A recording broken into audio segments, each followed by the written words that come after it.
लाला केवट जिनका पुराना रिकॉर्ड रहा है, वो ब्राह्मणों से नफरत करते थे। आज मन में बहुत कष्ट है। कष्ट का वजह एक पुजारी जी पूजा कर अपने घर की तरफ जा रहे थे। एक शख्स जो पूजा भगवान और ब्राह्मण से द्वेष रखता है, रास्ते पर आकर उनकी निर्मम तरीके से हत्या कर देता है। चलती गाड़ी में वो धाराधार हथियार से वार करता है और फिर जब उसे लगता है कि अभी भी जान बची होगी, फिर वो प्रयास करता है और तब तक मारता है जब तक उसे विश्वास नहीं हो जाता कि अब उसका मिशन पूरा हो गया है। सिर्फ इस वजह से कि पंडित जी एक मंदिर में जाकर नित्य उनका यही काम था, पूजा करना। सरकारी परिसर में वो एक हनुमान जी का मंदिर था, जहां पुजारी जी नित्य की तरह उस दिन भी यानी आज महाशिवरात्रि के शुभ अवसर पर भी पूजा करने गए थे। पूजा कर अपने रास्ते वापस आ ही रहे थे कि उनके साथ ऐसा कुछ हो गया कि आज पूरे देश की निगाहें उनके ऊपर टिकी हैं। वो किसी से कुछ छीन नहीं रहे थे, किसी को परेशान नहीं कर रहे थे, किसी को प्रताड़ित नहीं कर रहे थे। वो हिंदुस्तान में, वही हिंदुस्तान जहां भगवान राम का जन्म हुआ है, जहां भगवान कृष्ण का जन्म हुआ है, उसी हिंदुस्तान में उन्हीं की पूजा करने के बदले उनको अपनी जान देकर और इसकी कीमत चुकानी पड़ी। कितना दुर्भाग्यपूर्ण है। शायद है कि इस पूरी खबर को सुनकर आपका भी कलेजा फट जाएगा, क्योंकि जहां एक तरफ वो लोग जो जाति जाति कर चिल्लाते हैं, जाति के लिए लड़ते हैं और उन जातियों के लिए शायद सारी सुविधाएं भी मुहैया कराने की बात करते हैं, क्योंकि वो कुछ तथाकथित ऐसी जातियों के लिए लड़ते हैं और कहते हैं कि वो शोषित हैं, वंचित हैं, पीड़ित हैं, इसलिए सरकार उनके लिए व्यवस्थाएं करती है। लेकिन जो खबर अभी मैं सुना रहा हूं, इसे सुनकर उन लोगों के गाल पर तगड़ा तमाचा होगा, उनके मुंह में दही जम जाएगी, जो जाति जाति चिल्लाते हैं, जो यूजीसी एक्ट लाते हैं, जो एसटी एससी एक्ट लाते हैं और देश में ब्राह्मण का विरोध करते हैं, पूजा पाठ और मंदिर का विरोध करते हैं। ऐसे लोग के मुंह में आज दही जम जाएगी।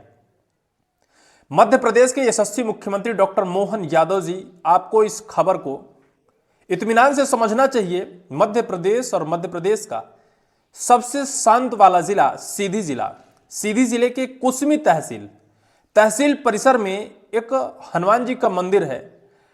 उस मंदिर में एक पुजारी जिनका नाम इंद्रभान द्विवेदी है, उम्र 75 वर्ष, वृद्ध पुजारी जी हैं, 75 वर्ष के पुजारी जी हैं और नित्य आपके तहसील परिसर के अंदर बने हनुमान जी के मंदिर में पूजा करने वो जाया करते थे। आज 15 फरवरी यानी महाशिवरात्रि के शुभ अवसर पर पूरे देश में जहां पूजा पाठ चल रहा है, जहां हर कोई मंदिर में जाकर भगवान शिव के दर्शन करने को लालायित हैं, उस दिन इंद्रभान द्विवेदी पुजारी जी की निर्मम तरीके से बीच सड़क में दिन दहाड़े हत्या कर दी जाती है। आखिर बेखौफ इतने अपराधी कैसे हो गए हैं? आपका शासनकाल है, आपका पुलिस प्रशासन है और आप अपराध मुक्त मध्य प्रदेश होने की बात करते हैं, लेकिन जब ऐसा वाकया निकल कर आता है तो सवाल खड़े होते हैं कि क्या अपराधी ना आपकी पुलिस से डरते हैं, ना आपसे डरते हैं, ना उन्हें किसी चीज का खौफ है, क्योंकि वो बेखौफ अपराधी हैं, क्योंकि उन्हें पता है कि उनका ज्यादा से ज्यादा क्या होगा, कुछ दिन जेल में रहेंगे, फिर निकलेंगे, फिर अपराध करेंगे। यह एक वीडियो देखिए आप, 1 से 1.5 मिनट का जो स्टेटमेंट है उनका, फिर मैं इसके बारे में थोड़ा सा और बताता हूं। आज हम हैं कुसमी में, भगवार पंचायत है। जैसा कि आप देख सकते हैं, एक हुजूम जो इतनी बड़ी संख्या में उग्र प्रदर्शन कर रही है, लेकिन आज भी शांतिता का परिचय देकर के, जिस तरह से कुसमी अपने आज में प्रकृति के गोद में बसा हुआ है, लेकिन यहां पर एक नृशंस हत्या, एक ऐसे व्यक्ति की हत्या जो व्यक्ति के मुंह से सिर्फ राम और राम निकलता था। तो आप सोच सकते हैं कि जब ऐसे व्यक्ति की हत्या हो सकती है तो समाज को आक्रोशित होना उनका बनता है। तो आज उनके कुछ परिजन हैं, आइए हम उनसे बात करते हैं। क्या नाम है आपका? धीरेश द्विवेदी। धीरेश जी, आज क्या ऐसी घटना हुई और क्या इस घटना के बारे में आपका क्या बयान है? ये तहसील कैंपस के अंदर एक बजरंगबली की मंदिर है, वहीं पे चाचा जी जिनका नाम इंद्रभान द्विवेदी है जी, वो पूजा करने डेली जाते हैं और वहां से 9-10 बजे तक आ जाते हैं पूजा करके। आज महाशिवरात्रि के कारण शायद फास्ट गए होंगे पूजा करने और पूजा करके लौट रहे थे, तो वहाँ कामता केवट लाला भी बोलते हैं उसको जी, तो किसी धारदार हथियार से छोटा फथा, हालांकि हमने देखा उसको इतना बड़ा फथा, उसको पका या कि गड़ासा जो भी बोलते हो, उसी से चलती गाड़ी में ही उनको गले से मार दिया। और वो क्या उनकी कोई पहले से दुश्मनी थी? कोई दुश्मनी नहीं, कोई दुश्मनी नहीं, कभी किसी से भी, उनसे तो नहीं, किसी से दुश्मनी मारा होगा। आइए, एक और है हमारे राजेंद्र प्रसाद तिवारी जी हैं, एडवोकेट हैं, हम इनसे बात करते हैं। तिवारी जी, इस घटना के बारे में आपका क्या कहना है? हमारा कहना ये है कि वो पहले से भी, जो पहले लवलेश तहसीलदार थे, अच्छा, उनको भी ये उनके कमरे में घुसा था, उनसे लपटा था, एक बार हमसे भी कोर्ट में घुसा था तो लपटा था। बिल्कुल। और इनका पूरा घर क्रिमिनल है। ये घर वाले मात्र यही मुर्गा बकरा मछली काटने का काम करते हैं और वो पंडित जी का कोई विवाद नहीं था। वो तहसील मंदिर में आज जब से स्थापना हुई पूजा करने जाते थे और पूजा करके आज फास्ट गए थे। दूसरे पहले लेट जाते थे लेकिन आज फास्ट गए थे, महाशिवरात्रि का दिन था।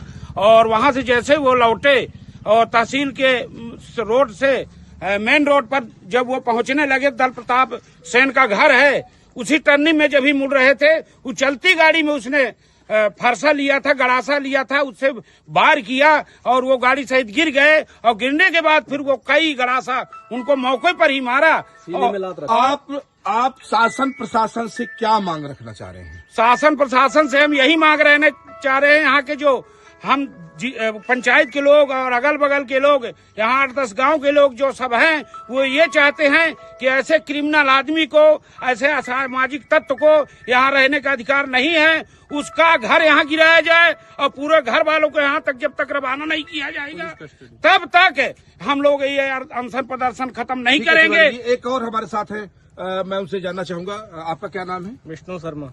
आप यहीं के निवासी हैं जी। क्या कहना चाहेंगे इस घटना के बारे में? घटना ऐसी है कि लाला केवट, जिनका पुराना रिकॉर्ड रहा है, वो ब्राह्मणों से नफरत करते थे और उसके अलावा भी उनका काम, उनके परिवार का काम सिर्फ इधर उधर आपराधिक प्रकरण तैयार करना और उसी में व्यस्त रहना, हर पूजा पाठ करने वाले आदमी को परेशान करना और उसके विपरीत भावना रखना मन में उनकी पुरानी आदत थी। और उसी के तहत एक बार दोबारा उनने इस तरह की घटना को अंजाम दिया है। बहुत ही नृशंस हत्या की गई है और दिन दहाड़े ये हत्या की गई है।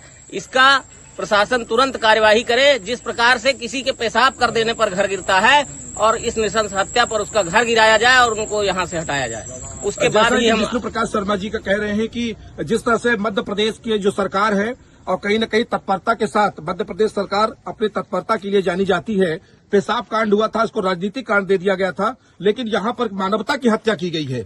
तो पूरा जैसा कि आप देख सकते हैं वीडियो के माध्यम से, पूरे वीडियो के माध्यम से कितना बड़ा हुजूम है यहाँ पर और सब एक साथ चाहते हैं कि न्याय हो। और कुसमी जो अपने शांतिता के लिए जाना जाता है, अपने भाईचारे के लिए जाना जाता है, यहाँ पे सर्वधर्म संप्रदाय के लोग रहते हैं और कड़ी से कड़ी प्रशासन के द्वारा सजा दिलाई जाए, ऐसी मांग करते हैं। धन्यवाद आप सभी का। तो देखा आपने, सुना आपने, कुछ परिजन हैं, कुछ गांव के लोग हैं जिनके अंदर भारी आक्रोश है। लोग उस अपराधी के घर को जमींदोज करने की बात करते हैं, पूरे परिवार को गांव से निकालने की बात करते हैं, क्योंकि तथाकथित आरोप है कि जो आरोपी है उसका पूरा परिवार ही क्रिमिनल टाइप का पूरा परिवार है, लेकिन जिसका नाम लाला केवट है, उम्र 55 वर्ष है। उसने जो कृत्य किया है वो अत्यंत निंदनीय है, दुर्भाग्यपूर्ण है और शायद है कि ऐसे अपराधों की जगह हमारे देश में नहीं होनी चाहिए।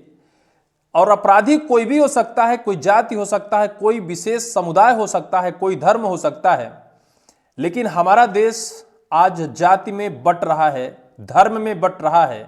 वजह यही है कि आने वाले वक्त पर ऐसी घटनाएं नित्य निकल कर आएंगी जिसको रोक पाना मुश्किल ही नहीं, नामुमकिन होगा। सरकार से गुजारिश होगी कि अपराधी सिर्फ अपराधी होता है, वो किसी समुदाय से नहीं होता। यूजीसी जैसी एक्ट लाकर और दो जाति, दो समुदाय, दो परिवार और अड़ोस पड़ोस को बांटने का काम सरकार ना करे। यही वजह है कि आने वाले वक्त पर या फिर आए दिन ऐसी घटनाएं निकल कर आएंगी। इस खबर की मैं निंदा करता हूं और इस पूरे मामले को लेकर पुलिस को संज्ञान लेकर अपराधियों के खिलाफ सख्त से सख्त कार्रवाई की जानी चाहिए, ताकि आने वाले वक्त पर ऐसी दुर्भाग्यपूर्ण घटना न घट सके।